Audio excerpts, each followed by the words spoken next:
यहाँ पे होगा क्या पाकिस्तान का अंजाम, हम तो इस फिक्र में निकले हैं। हमें ये फिक्र नहीं है कि इमरान खान को इक़्तिदार मिल जाए, इमरान खान को ये फिक्र नहीं है कि उसको इक़्तिदार मिल जाए। तो आप ये कह सकते हैं, यानी ये कोई स्पेकुलेशन नहीं है, ये कोई दावा नहीं है, ये कोई इल्जाम नहीं है, बल्कि ये प्रैक्टिकल बात है कि मरियम नवाज साहिबा के केसेस, नवाज शरीफ साहब के केसेस और तमाम बड़े मेगा करप्शन स्कैंडल्स खत्म हो जाएंगे।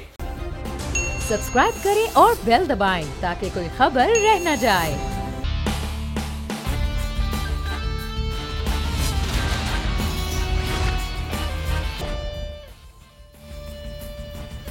अस्सलामुअलैकुम। The special report with Mudassar Iqbal के साथ हाजिर खिदमत हैं। नाज़रीन, इस वक्त अवामी रद्द अमल खासा जोशीला नज़र आ रहा है इस हुकूमत के खिलाफ। जैसे जैसे महंगाई में इजाफा हो रहा है वैसे वैसे अवाम भी भरपूर तरीके से बाहर निकलती हुई नज़र आ रही है। लेकिन दूसरी जानिब एक और अमल है जो आज कौमी असम्बली में के जो बिल्स हैं, दो खास तौर पर बड़े, एक इलेक्शन तरमीमी बिल और दूसरा है नैब तरमीमी बिल। इन दोनों बिल्स जो हैं वो खुद अब मंजूर हो जाएंगे और कवानीन बन जाएंगे।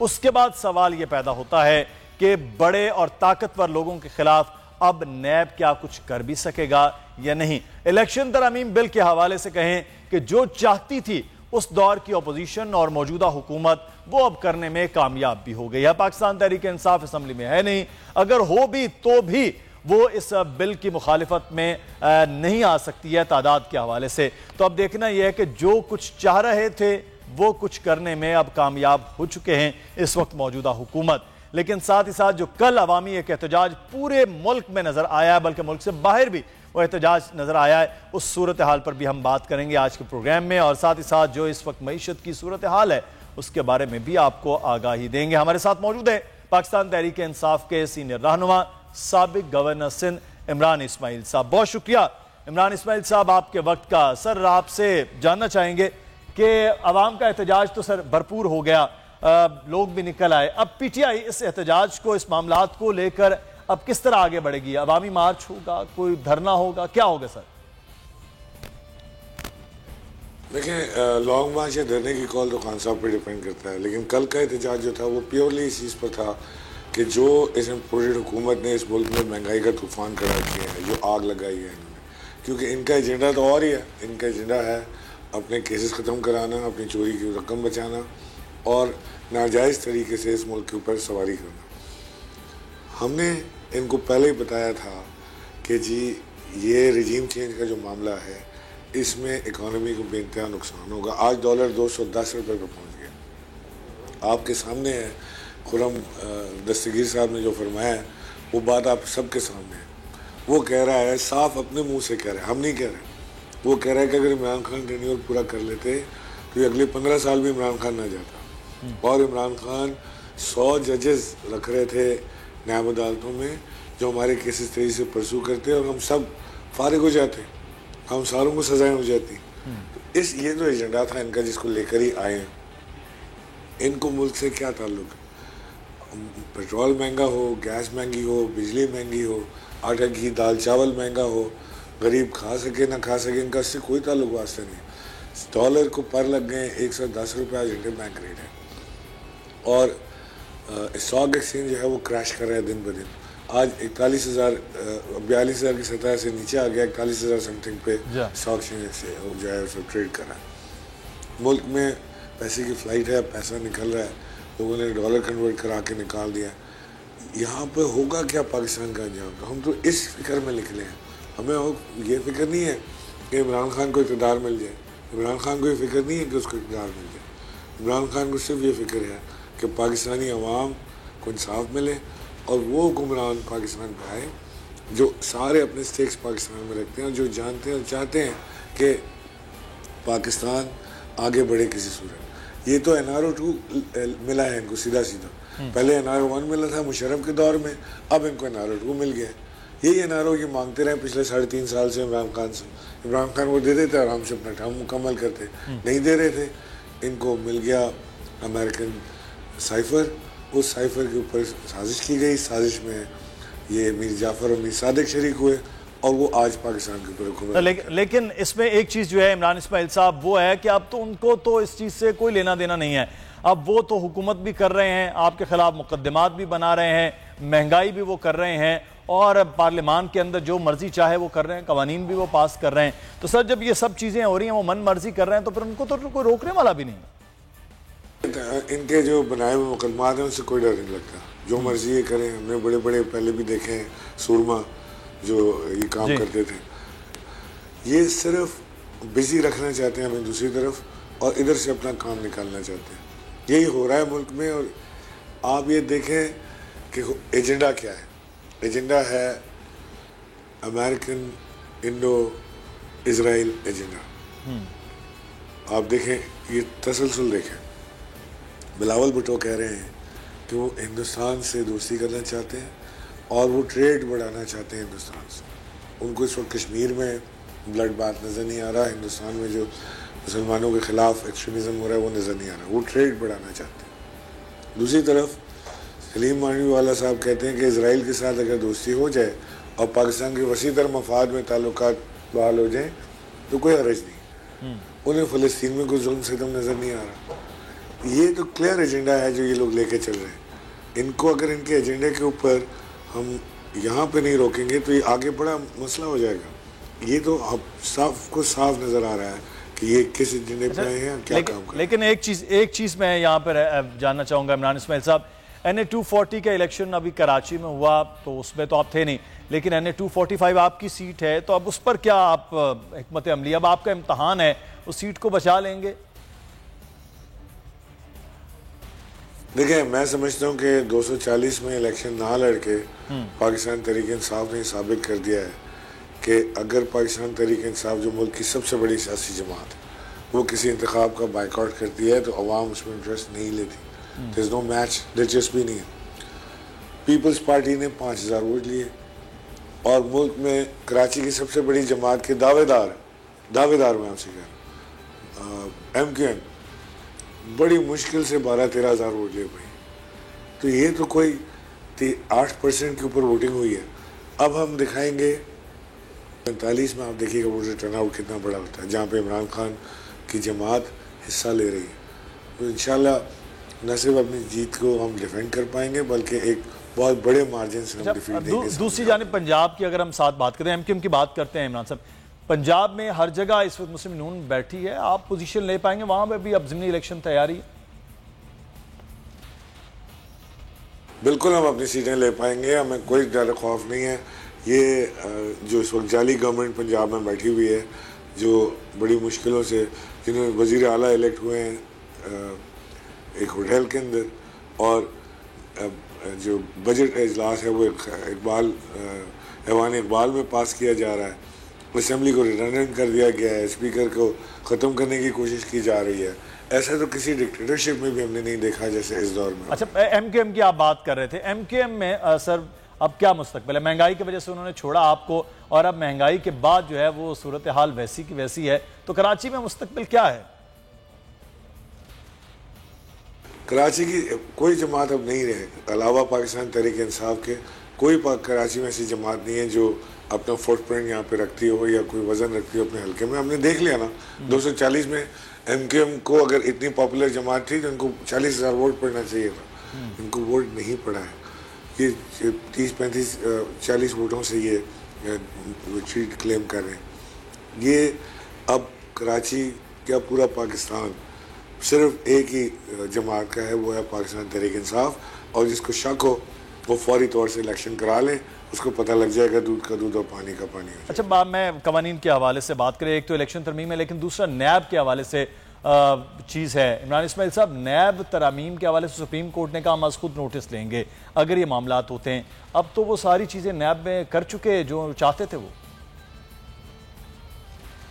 देखें, हमने तो आज ब्लैक डे मनाने का फैसला किया है इसके ऊपर कि ये जो इन्होंने नैब के कवानीन अमेंड किए हैं, ये यानी खुद ही इंसाफ दे रहे हैं। मेरे ऊपर केस है और मैं ही कानून बना रहा हूँ कि ये किस तरह से चल सकता है। ये तो हो ही नहीं सकता। हम सुप्रीम कोर्ट में भी जाएंगे, हम इसको भी चैलेंज करेंगे और हम इसको बिल्कुल नहीं मानते।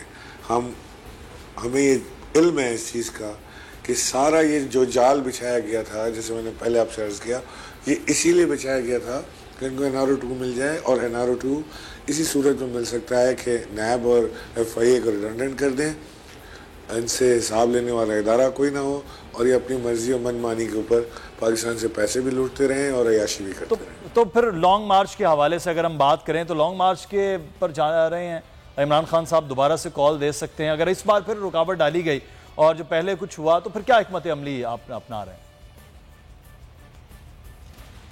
अभी तो इसके ऊपर कोई चीज़ तय नहीं हुई है कि खान साहब आगे क्या कॉल देने वाले हैं। अच्छा, वो लॉन्ग मार्च की कॉल देते हैं, धरने की कॉल देते हैं, वो जलसे की कॉल देते हैं, एहतजाज की कॉल देते हैं, ये सब खान साहब के ऊपर डिपेंड करता है। फिलहाल तो ऐसी कोई चीज़ तय नहीं हुई। बैकडोर राब्ते हैं आपके जो चल रहे हैं कुछ या नहीं है बैकडोर राब्तों में? हमारे कोई बैकडोर राब्ते किसी से नहीं चल रहा है, ना इमरान खान बैकडोर राब्तों पर यकीन रखने वाले शख्स हैं। जब भी कोई राब्ता होगा, जिससे भी राब्ता होगा, वो सबके सामने होगा और दुनिया को पता होगा कि जी बात हो रही है। बात करने में कोई हर्ज नहीं, हम बातचीत के लिए हमारे दरवाजे हमेशा खुले हैं, हम बात करने के लिए तैयार हैं, लेकिन हमने कभी भी बैकडोर चैनल से रब्ता करने की कोशिश नहीं। इमरान इस्माइल साहब, आपका एहतजाज था कल, बड़ा भरपूर था, लेकिन आप लोगों के निकले बगैर ये हुकूमत इलेक्शन का ऐलान करेगी? आपको लगता है कि ऐसा हो पाएगा?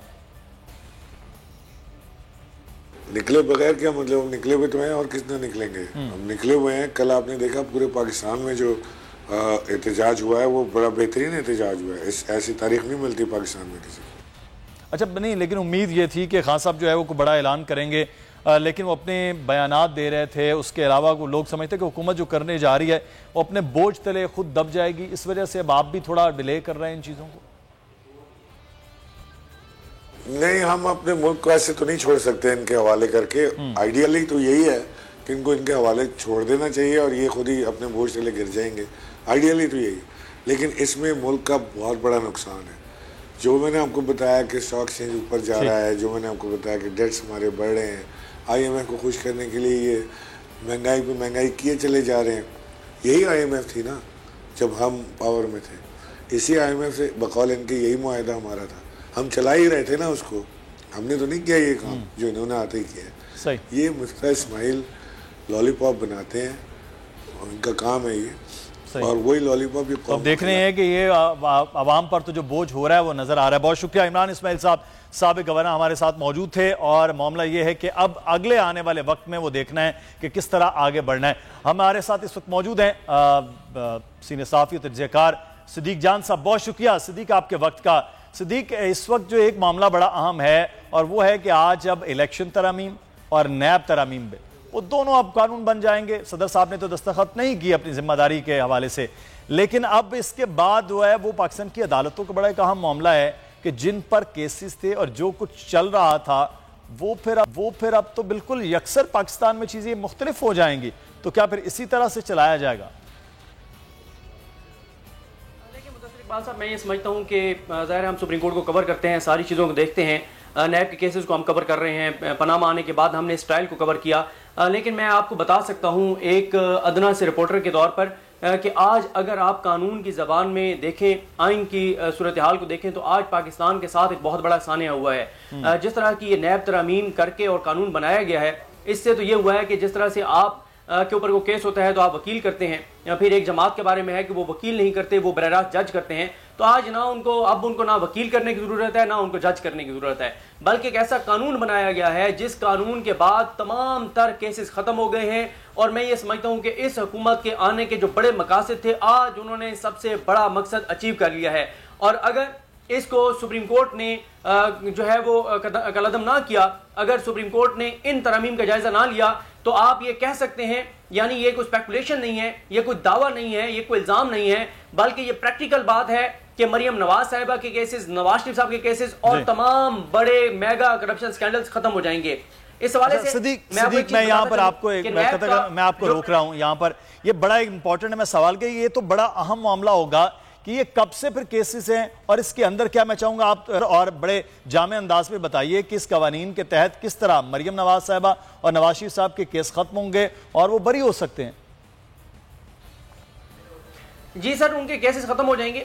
उसकी मैं आपको एक वजह और बता देता हूं कि जो सेकंड लास्ट समाअत थी नैब कोर्ट में मरियम नवाज साहिबा के केस की, उस केस की समाअत के आगाज के ऊपर ही नैब प्रोसिक्यूटर जो हैं उन्होंने इस्लामाबाद कोर्ट के मोअज़्ज़िज़ जजेस जस्टिस आमिर फारूक साहब और जस्टिस मोहसिन अख्तर कियानी साहब को कहा कि अगर आप थोड़ा सा इंतजार कर लें तो नैब जो कवानीन है, जैसे ही सदर उनके ऊपर दस्तखत करेंगे तो उसके बाद इस केस की सूरत हाल बदल जाएगी। क्योंकि इसमें किया यह है इन्होंने अक्यूज की तारीख बदल दी है, इन्होंने एसिड की तारीख बदल दी है, इन्होंने बर्डन ऑफ प्रूफ बदल दिया है। वो ऐसे तब्दीलियां की गई हैं, यानी ये ऐसे ही है कि, और ये ऐसे है नहीं बल्कि प्रैक्टिकल ऐसे हुआ कि तमाम वकला बैठे कि हाँ जी आपके कौन कौन से क्लाइंट हैं, आपके कौन कौन से मुलजिम हैं, मेरे फलां हैं, कौन कौन सी शिक के तहत उनके ऊपर केसेस हैं, इस शिक के तहत केसेस हैं। अच्छा, इस शिक को ऐसे कर दें, इसको ऐसे कर दें तो आपके केसेस फारग हो गए, आप जा सकते हैं। अगला बंदा आ जाए, अगला बंदा आ जाए। तो इसके बाद और साथ ही इसमें जो इंटरेस्टिंग चीज है वो ये है कि इसका इतलाक पिछले केसेस पर भी होगा। ना सिर्फ पिछले केसेस में एनआरओ मिल जाएगा, ना सिर्फ पिछले केसेस खत्म हो जाएंगे, बल्कि आइंदा के लिए भी आपने पाकिस्तान में फ्री हैंड दे दिया है, आपने हर चीज बदल दी। यानी पहले क्या था कि अगर कोई पब्लिक ऑफिस होल्डर है और उसके बीवी बच्चों के एसेट्स बहुत ज्यादा हैं, उसने बीवी बच्चों के नाम पे असासे और जायदादें बनाई हैं, तो वो जवाबदेह था, उसको जस्टिफाई करना था कि मेरी बीवी के पास अरबों की जायदाद कहां से आई, उसके पास मेरे बच्चों के पास करोड़ों की जायदाद कहां से आई, मेरे पास करोड़ों की जायदाद कहां से आई। हाँ भाई, नैब को साबित करना होगा कि इसके पास करोड़ों की जायदाद कहां से आई। व्हाइट कॉलर क्राइम तो ऐसे नहीं पकड़ा जा सकता। ये तो नैब का कानून यही था, एसेट बियॉन्ड मी, कि मेरी आमदन इतनी है, मेरे साथ से इतने, तो मैं जस्टिफाई करूंगा क्योंकि मैं पब्लिक ऑफिस होल्डर हूं, मैं कौमी खजाने का अमीन हूं, मैं कौमी खजाने के ऊपर बैठा हुआ हूं, मेरे पास सरकारी इख्तियारात हैं, मेरे पास ताकत है, मैं कर सकता हूं। सब कुछ बंद कर दिया। तो इसके बाद तो करना यह चाहिए कि जितनी पाकिस्तान की एहतसाब अदालतें हैं उनको या तो पनाहगाहों में तब्दील कर दें या उनको कोई और उससे कोई काम ले लें, क्योंकि एहतसाब का अमल आज पाकिस्तान में प्रैक्टिकली बंद कर दिया गया है। तमाम केसेस खत्म कर दिए गए हैं, मेगा करप्शन स्कैंडल्स बंद कर दिए गए हैं। इससे बड़ा NRO2 नहीं हो सकता। यही वजह है कि आज इमरान खान साहब ने ट्वीट भी किया और तहरीक इंसाफ आज इसको ब्लैक डे के तौर पर मना रही है। लेकिन एक चीज मैं आपको बताता चलूं मुदस्सिर इकबाल साहब, इस पे हम प्रोग्राम भी करेंगे इंशाल्लाह जब ये मामला सुप्रीम कोर्ट में टेकअप होगा। सुप्रीम कोर्ट इस मामले को जरूर टेकअप करेगी। सुप्रीम कोर्ट इस हवाले से कह चुकी है और बड़े अहम रिमार्क्स थे जस्टिस उमर अता बंदियाल साहब जो चीफ जस्टिस पाकिस्तान है, उन्होंने कहा कि इस वक्त पाकिस्तान की जो सबसे बड़ी अपोजिशन जमात थी वो पार्लियामेंट से जा चुकी है, तो इसको अब हुकूमत एडवांटेज मत ले, इसको ये मत समझे कि अब हमारे पास एक ऐसा मौका आ गया है कि हम अपनी मन मर्जी से जो मर्जी कानून बदलते चले जाएं। तो सुप्रीम कोर्ट ने कहा था कि हम देखेंगे, हम बैलेंस बरकरार रखेंगे, ऐसा काम नहीं करने देंगे जिससे सिस्टम फेल हो जाए, जिससे निजाम सारा रुक जाए, जिससे लोगों का रूल ऑफ लॉ से एतमाद उठ जाए। सुप्रीम कोर्ट ने वाज़ेह कहा कि हम रूल ऑफ लॉ की जो बरकरार रखने के लिए इकदाम करेंगे। यह मामला सुप्रीम कोर्ट में टेकअप होगा, चाहे पिटीशन के जरिए हो, चाहे वो कॉन्स्टिट्यूशन पिटीशन के जरिए हो, चाहे सुप्रीम कोर्ट सो मोटो ले, चाहे किसी केस में सुप्रीम कोर्ट के सामने मामला आए, लेकिन सुप्रीम कोर्ट इसका जायजा लेगी। और मैं आपको ये बता सकता हूं कि बहुत कम चांसेस हैं इसके सर्वाइवल के, क्योंकि अगर ये सर्वाइव कर गए नैब कवानीन तो फिर तो तमाम बड़े केसेस मेगा करप्शन स्कैंडल खत्म, कोई केस आगे नहीं चल पाएगा और इसी जिस स्टेज पे कोई केस है इसी स्टेज पर वो केस बंद हो जाएगा। अच्छा, एक चीज मैं सिद्दीक आपसे यहां पर यह जानना चाहूंगा कि इस सारे अमल के अंदर हमने एक मामला यह देखा कि जितने भी केसेस हैं वो इस वक्त की जो हुकूमत है, माजी की जो अपोजिशन थी उसके खिलाफ थे। तो अब जब वो ये तमाम तर चीज़ें कर लें, सुप्रीम कोर्ट में जाएगा, हेयरिंग होगी, एक आपको पता है एक पूरा कानूनी तरीकाकार होता है, जब वो तवालत इख्तियार करेगा तब तक तो ये और भी मामलात ऐसे कर सकते हैं जैसे ये कवानीन बदल दिए हैं।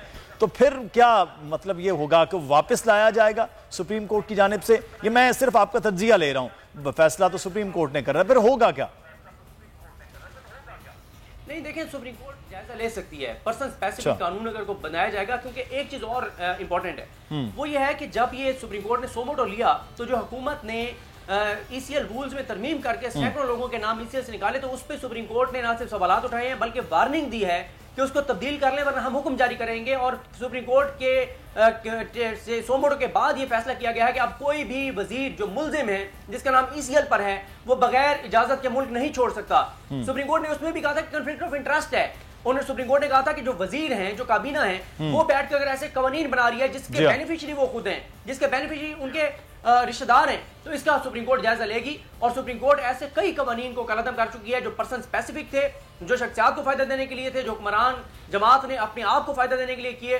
तो सुप्रीम कोर्ट ने पहले भी आपको पता है NRO1 भी उड़ाया था, ये भी NRO2 मुझे सुप्रीम कोर्ट में जाकर और उड़ता हुआ नजर आ रहा है। इसके ऊपर अगर सुप्रीम कोर्ट ने इसको बरकरार रखा तो ये तो फिर आपने खत्म कर दिया एहतसाब का मामला। और सुप्रीम कोर्ट के स्पेसिफिक रिमार्क्स हैं कि नैब का कानून मौजूद है 20 साल से, हम नैब को इस तरह से खत्म नहीं होने देंगे और चेयरमैन नैब आप किसको लगाते हैं इस पे हमने नजर रखी हुई है। हम इस सारे मामले का जायजा लेंगे। ये चीफ जस्टिस पाकिस्तान बिल्कुल, ये बड़ा एक अहम मामला है कि चेयरमैन नैब की तकर्री भी है कि केस को प्रोसिक्यूटर, आपको कि देखते हैं सुप्रीम कोर्ट में कि प्रोसिक्यूटर किस तरह से इस केस को लेकर चलता है, उसके बाद चीजें भी खत्म हो जाती हैं। हमारे साथ सिद्दीक जान, हमें एक ब्रेक लेना है, ब्रेक के बाद या हम वापस आएंगे, बात करेंगे कि अब आस उम्मीद तवक्को तो सिर्फ सुप्रीम कोर्ट से रखी जा रही है कि नैब कवानीन भी बरकरार रह पाए और मुल्क में एहतसाब का अमल भी उसी तरह से चलता रहे। ब्रेक लेते ना।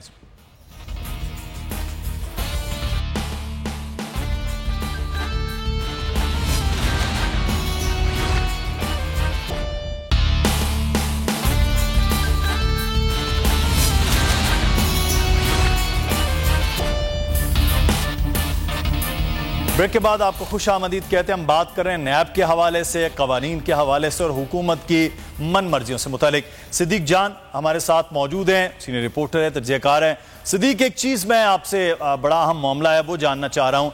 देखिए, आप बात कर रहे हैं कि सुप्रीम कोर्ट खुद नोटिस ले सकता है, कोई केस जा सकता है, उस पर यह टेकअप हो सकता है, लेकिन एक चीज़ बड़ी अहम है, वो है प्रोसिक्यूटर का केस को लेकर आगे चलना।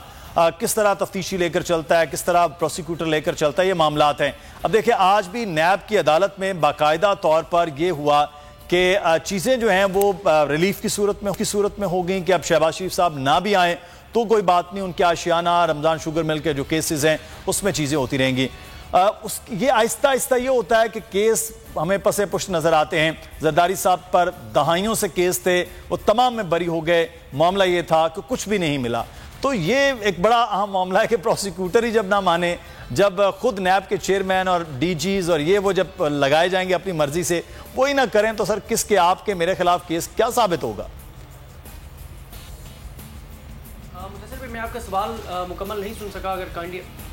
मैं सिर्फ ये जानना चाह रहा था सिद्दीक जान साहब कि शहबाज शरीफ साहब को जिस तरह से आज रिलीफ मिला है, अगर यही तरीकाकार हो कि चेयरमैन नैब हों, डीजीज हों, प्रोसिक्यूटर्स हों, वो अपनी मर्जी से जिसको चाहेंगे इधर से उधर और इधर से इधर कर लेंगे, तो आज हुकूमत ने नैब कवानीन तब्दील कर लिए हैं, कल वो सारे अफसरान तब्दील कर लेंगे। तो जब अदालत में जाएगा केस, तो सर वो केस ही कुछ ना हो तो किसी को क्या सजा हो? देखिए मुदस्सिर साहब, ये जो आज नैब के कवानीन में तब्दील, इसके बाद कोई फ़र्क नहीं पड़ता। आप चेयरमैन नैब शफाफ तरीन, मेरिट पर बेहतरीन, सबसे पाकिस्तान में एहतसाब के हवाले से सख्त शख्सियत को ले आए, कोई फर्क नहीं पड़ता, क्योंकि उन्होंने जो एहतसाब कर रहे हैं वो किसी कानून के तहत करना है ना। जब कानून ही छोड़ दिया है और कानून ही कह दिया कि जुर्म नहीं हुआ और कानून के मुताबिक ही आप किसी को नहीं पकड़ सकते, तो आप सख्त से सख्त बंदा लगा दें, क्या फर्क पड़ता है? तो ये वजह बनी है कि इन कवानीन के बाद तो एहतसाब हो ही नहीं सकता। दूसरा जो मामला है, जो आपने जो तब्दीलियों वाला कहा, वो तो ये इन्होंने आके जो करने की कोशिश की, उस पर सुप्रीम कोर्ट ने हुक्म दे रखा है कि हाई प्रोफाइल केसेस में आप अब कोई जो है प्रोसिक्यूटर जो है वो नहीं तब्दील कर सकते, कोई आईओ तब्दील नहीं कर सकते। सुप्रीम कोर्ट ने उस पर नजर रखी हुई है। लेकिन आज असल तो बात है कवानीन की। कवानीन खत्म हो गए हैं और जब कवानीन ही खत्म हो गए तो फिर ये मैटर नहीं करता आप जिसको मर्जी चेयरमैन नैब बना दें। सही। अच्छा, मैं आगे बढ़ेंगे क्योंकि ये मामला भी आज टेकअप हुआ, लेकिन जो कल का एक मामला था, क्योंकि आप खुद कवरेज के लिए गए थे, वहाँ पे वैसे थे सहाफ़ी, हमने भी वो देखा जो सूरत हाल कराची में थी, इस्लामाबाद, पिंडी, लाहौर, मुख्तलिफ शहरों में। मैं चाहूँगा उस पर, और जो दूसरी जानिब इस वक्त जो मुआशी सूरत हाल बन रही है उसके ऊपर भी हमें नुमान अब्दुल मजीद साहब किया है, माहिर मुआशियात हैं, उनको भी वेलकम करते हैं। सिद्दीक, आप भी हमारे साथ रहिएगा। वो अवामी रद्द-ए-अमल और इस वक्त हुकूमती इक़दामात पर बात होगी। नुमान साहब, शुक्रिया आपके वक्त का। इस वक्त जो डॉलर की कीमत है, हमारे ये ख्याल होता है कि जुम्मे को मार्केट बंद हुई है, 2 दिन के बाद कोई नई अच्छी खबर आएगी। वो अच्छी खबर ये होती है कि 1.5 पौने 2 रुपए फिर मजीद महंगा होता है और फिर पूरा हफ्ता वो महंगा चल रहा होता है। अब क्या काबू नहीं आ रही है इस हुकूमत से मईशत, या मसाइल कुछ और है? नुमान साहब, बिस्मिल्लाहिर्रहमानिर्रहीम। देखें, बात यह है कि मसाइल जो फंडामेंटल्स हैं वो अपनी जगह मौजूद हैं। आपका जो करंट अकाउंट डेफिसिट है, आप काफ़ी अरसे से एक लाइफलाइन के ऊपर चल रहे थे, यानी IMF से पैसा आ गए, दोस्त ममालिक से पैसा आ गए, तो हमारा काम। और दूसरी चीज़ ये है कि हमारी जब इकोनॉमिक टीम में कंटिन्यूटी होती है ना, तो automatically they know how to manage the whole thing. अब हो ये रहा है कि हमारे पास इस वक्त जहाँ हम खड़े, हमें आगे कोई रोड मैप जो है वो क्लियर नहीं है। 1 महीने बाद IMF से पैसा आएंगे कि नहीं आएंगे, सऊदी और चाइना से पैसा आएंगे कि नहीं आएंगे। अगर वो पैसा आ भी गए तो पैसे कितने अर्सा तक चलेंगे? 1 महीने बाद क्या होगा, 3 महीने बाद क्या होगा, 6 महीने बाद क्या होगा? मुझसे अक्सर लोग जो है, कल रात भी हम कहीं बैठे थे, मुझसे लोग पूछ रहे हैं, मान आपका क्या कि आज से 3 या 6 महीने बाद आप डॉलर को कहाँ देख रहे हैं? अब आप इस 1 सेकंड के लिए ये सोचिए कि जिन लोगों ने डॉलर की होल्ड की हुई है, उनको 15 दिन के लिए है कि गरीब लोग तो नहीं है। तो जब तक अगर हमने इस मसले को हल करना है, हमने डॉलर की वैल्यू को काबू में लाना है, तो आपने कम से कम 1 साल का आउटलुक देना होगा कि आप मईशत को कैसे देखते हैं। करंट अकाउंट, सर आप 1 साल की बात कर रहे हैं, यहाँ तो 1 महीने का आउटलुक का वो हमें नजर नहीं आ रहा है कि वो किस तरह से है। नुमान साहब हमारे साथ रहिएगा। सिद्दीक, कल जो एहतजाज था उसमें हमने जहाँ इमरान खान साहब की कॉल देखी, वहीं पर जो एक एलिमेंट नजर आया है, अवाम में गरीब लोग निकले, आम आदमी निकला, मिडिल क्लास थे, फैमिलीज बहुत बड़ी तादाद में थी, खवातीन, और वो एक ही मामला था, वो था कि महंगाई बहुत ज्यादा कर दी गई है, और दूसरा अमल था कि इमरान खान को पूरी साजिश के तहत निकाला गया। ये जो एक पूरा बयानिया, एक महंगाई और दूसरा ये साजिश के तहत निकाला जाना है, ये खान साहब किस तरह से इसको कैश कर सकते हैं अगले आने वाले वक्त में, और खासतौर पर जब चंद ही दिन बाकी रह गए हैं अब ज़िमनी इलेक्शन में? जी बिल्कुल आपने दुरुस्त कहा। देखिए मसला ये है कि साजिश वाले बयानी में तो चले फिर भी हम कहते हैं कि हुकूमत काउंटर कर सकेगी या कर सकती है, लेकिन मसला ये है कि महंगाई वाले पे, यानी यहाँ पे तो ये साजिश वाले मामले पे तो आपको पता है मुख्तलिफ बयानात भी आ रहे हैं, कोई साजिश नहीं थी, हुकूमत के पास बहुत कुछ है बेचने के लिए। लेकिन जहाँ तक महंगाई की बात है, हुकूमत जितना मर्जी कहे कि महंगाई नहीं है, या जितना मर्जी कहे कि इमरान खान की वजह से महंगाई है, लेकिन लोग जो रोज़ाना दुकानों पर चीज़ें लेने जाते थे, एक तो आज भी जब वो दुकान पर जाएंगे उनको पता चल जाएगा कि हुकूमत ठीक कह रही है या गलत कह रही है। 2000 की ये बात करते हैं, अब तक बताएं कितने लोगों को 2000 मिले हैं और 2000 में बनता क्या है। तीसरा यह है कि जो बिजली की असल में मसला है कि जो बिजली महंगी की है, गैस महंगी की है, पेट्रोल और डीजल महंगा किया है, हर चीज़ महंगी हो गई है, आटा महंगा हो गया है, खाने पीने की अशिया महंगी हो गई हैं, और अभी तो ये इम्पैक्ट आना शुरू हुआ है। अगले 1.5-2 माह में इसका इम्पैक्ट अपनी पूरी आबोताब पर होगा और इसमें इनको बहुत ज्यादा नुकसान होगा। ये जो जुलाई फैसला किया गया है कि नवाज शरीफ साहब का कोई खिताब नहीं करवाया जाएगा, मरियम नवाज साहबा तमाम हल्कों में नहीं जाएंगी, तो और ये भी है कि 20 में से 3 लोग जो कहते हैं हमने शेयर का टिकट ही नहीं लेना, हमने ओपन लड़ना है, आजाद लड़ना है, तो शेयर के टिकट का निशान इस वक्त खौफ की अलामत बन गया है। अलीम खान साहब जैसी शख्सियत जो है वो इलेक्शन लड़ने से उन्होंने इनकार कर दिया। तो बड़ी मसाइल हैं, बड़ी मुश्किलात हैं इस हुकूमत के लिए कि इन्होंने आके जिस तरह से लोगों पर महंगाई का बम गिराया है, और ये वो हुकूमत है जो कहती थी हम तजर्बाकार हैं। और इसहाक डार साहब ने बहुत अहम शख्सियात के साथ ये वादा किया था कि हम इक़्तिदार में आने के 1 माह के अंदर अंदर $150 पे ले आएंगे, और ये 210 रुपए पे ले गए। कहाँ की तजर्बाकार टीम? ये कहते थे हम पेट्रोल जो है वो 70 रुपए लीटर पे लाएंगे। ये जब 118 रुपए पेट्रोल गया तो अज़म बुखारी साहब ने कहा कि ऐसे वज़ीर आज़म को आग में जला देना चाहिए जिसने 118 रुपए फी लीटर कर दिया है। और अब इन्होंने क्या कर दिया? ये बड़े दावे करते थे कि दोस्त मुल्कों से हमारा बड़ा ताल्लुक है, सऊदी अरब से, कतर से, UAE से, चाइना से, और हालत देखें तमाम मुल्कों ने कहा पहले IMF के पास जाओ फिर हम तुम्हें हेल्प करेंगे। तो इनके तमाम तर वादे, जितने वादे थे वो सब दावे। और एक चीज जो है मैं नुमान साहब आपसे जानना चाहूंगा, बड़ा मुश्किल सा हो रहा है इस वक्त जो मामला है वो है कि IMF से अभी तक बात मामला बन नहीं पा रहा है। IMF से नहीं हो रहा तो दोस्त ममालिक भी कोई हेल्प नहीं कर रहे। क्या वजह है? IMF मान नहीं रहा और क्यों नहीं मान रहा? मैं थोड़ा सा इसको हमेशा ये कहता हूँ कि IMF हमेशा ये कहता है कि हर मीटिंग में एक नया फाइनेंस मिनिस्टर पाकिस्तान का आया हुआ होता है। मुझे तो बुनियादी वजह है पिछले 5 साल के पाकिस्तान की तारीख उठा के देखें तो 5 प्राइम मिनिस्टर और 7 फाइनेंस मिनिस्टर चेंज हो चुके हैं, और IMF का प्रोग्राम तो अपनी जगह चल ही रहा है। तो मुझे तो ऐसा महसूस होता है कि अगर हर मीटिंग में हर ट्रांच के वक्त एक नया फाइनेंस मिनिस्टर और फाइनेंस सेक्रेटरी पैसे लेने जाएंगे, वो भी कहेंगे भाई हम पॉलिसी फ्रेमवर्क किससे डिस्कस करें, जबकि आपका प्राइम मिनिस्टर वही बंदा चेंज हो जाता है। बुनियादी वजह वही है कि जब तक आपकी पॉलिटिकल स्टेबिलिटी और पॉलिटिकल कंटिन्यूटी नहीं होगी उस वक्त तक लैंडिंग इंस्टीट्यूशन को आप पे एतबार नहीं आएगा। अभी 2 मिनट पहले आपसे मैंने कहा जब 1 साल के फ्रेमवर्क की बात की तो आपने खुद नहीं कहा कि हमें तो 1 महीने का पता नहीं है। तो देखें जिस तरह हमें इस बात का अंदाजा है कि भाई इलेक्शन कब होंगे हमें नहीं पता, IMF भी इस बात को अच्छे तरीके से समझता है कि ये हुकूमत कब तक है कब तक नहीं है, इंटरिम इलेक्शन कब होंगे, अगली गवर्नमेंट कब आएगी। इन सवालात की मौजूदगी में अगर किसी से भी किसी भी इदारे से आप अरबों डॉलर मांगने जा रहे हैं, अगर आप अपनी फ्रेंडली कंट्रीज से भी अरबों डॉलर मांगने जा रहे हैं तो ये सवाल आपसे करेंगे कि आप हमें कुछ तो रोड मैप दें कि जो पैसा आप हमसे ले रहे हैं तो पैसा वापस कैसे करेंगे। 6 महीने साल बाद आप मुल्क की सूरत को कहाँ देंगे? तो नुमान साहब इसका मतलब ये है कि पेट्रोल का डॉलर का नीचे आना, पेट्रोल का सस्ता होना, महंगाई का कम होना, वो फिर पाकिस्तानी कौम के लिए ख्वाब है? देखिए बिल्कुल ख्वाब है। मैं आपको एक छोटी सी मिसाल दूं उसके ऊपर। खान साहब गए तो 180 रुपए था तकरीबन आपका डॉलर, इस वक्त तकरीबन 2 क्रॉस कर गया है, यानी पिछले 1.5 महीने में 20% डेप्रिसिएशन आई है आपकी करेंसी के अंदर। अब ये तो हम सब है कि हमारा यहाँ जो इन्फ्लेशन है वो 2 वजूहात से है, एक तो आलमी मंडी की वजह से है और दूसरा जो है हमारी अपनी करेंसी की वजह से है। मुझे ये बताइए अगर आज आलमी मंडी में प्राइसेस $2-5 कम भी हो जाते हैं लेकिन जिस तरीके से आपका रुपया नीचे जा रहा है तो आप कैसा आवाम को देंगे? ये बात तो आप तय कर चुके हैं IMF के साथ कि आप पेट्रोल एक्चुअल प्राइस से भेजेंगे, कम से कम सब्सिडी बिल्कुल भी नहीं देंगे। तो सब्सिडी नहीं होगी अगर आप जो है आवाम को एक्चुअल प्राइस पे देंगे।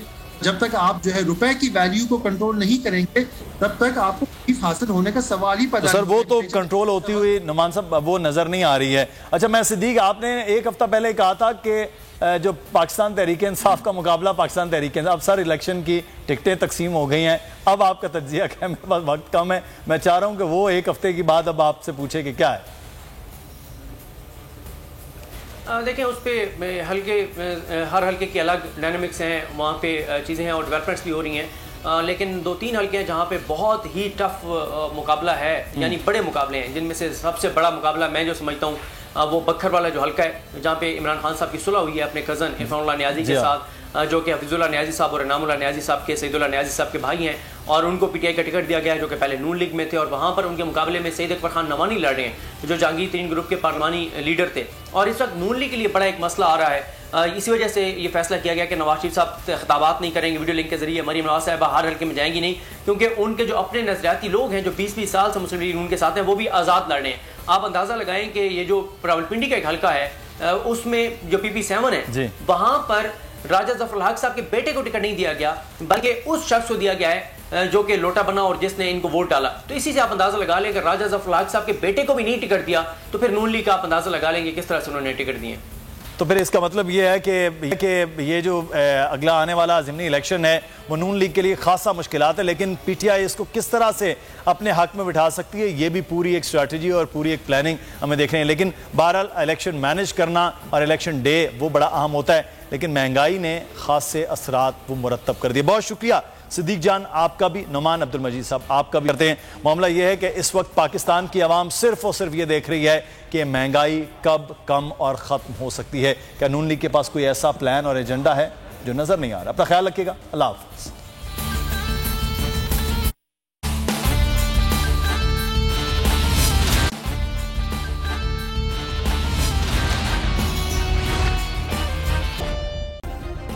सब्सक्राइब करें और बेल दबाएं ताकि कोई खबर रह न जाए।